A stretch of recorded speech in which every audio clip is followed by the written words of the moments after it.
What's up YouTube? This is Detroit Borg, and today we're going to take a look at iOS 4.3 for the iPad. First up, let's take a look at 4.3's most talked about feature, home sharing. This feature now allows your iOS device to wirelessly access and play back your iTunes library from your computer. No syncing or downloading required. It happens entirely over Wi-Fi. This only works if all devices are on the same Wi-Fi network, and you will need to enable home sharing in iTunes. Firstly, you will need to update to the latest version of iTunes, 10.2 or newer. This works on both Mac or PC. Next, in iTunes, go to Advanced, turn on Home Sharing, and enter in your Apple ID. This is what your iOS device will use to log into your iTunes library.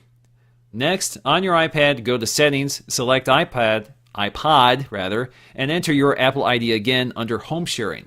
Now go back to your iPad, launch the iPod app, and in the upper left corner, select Library. You should now see all the iTunes libraries on your network, including your iPads. The iTunes library from the computer will load. You may need to give it a few moments to load the content for the first time. You can now browse your music and videos as if they were synced on your iPad. You can browse by song, artists, album, genres, etc.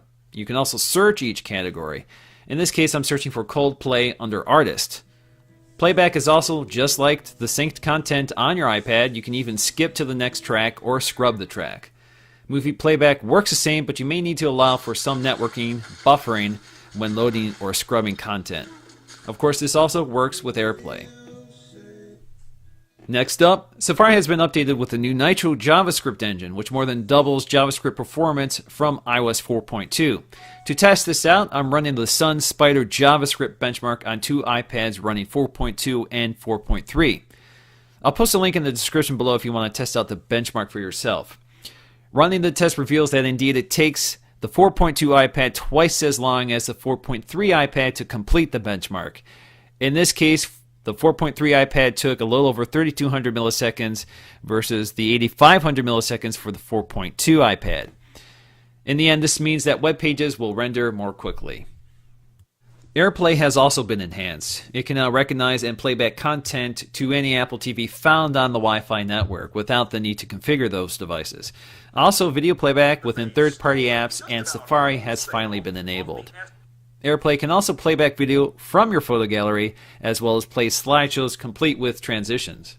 And in other details, you can now delete apps before they finish downloading by tapping and holding the app until it wiggles, and then selecting delete.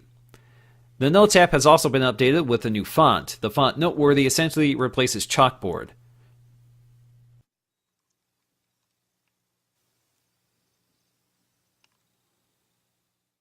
And finally, you can now configure the physical switch to act as a mute switch or screen lock. Just go to Settings and select your preference. So that's it for me, guys. That's iOS 4.3 for the iPad. Thanks for watching.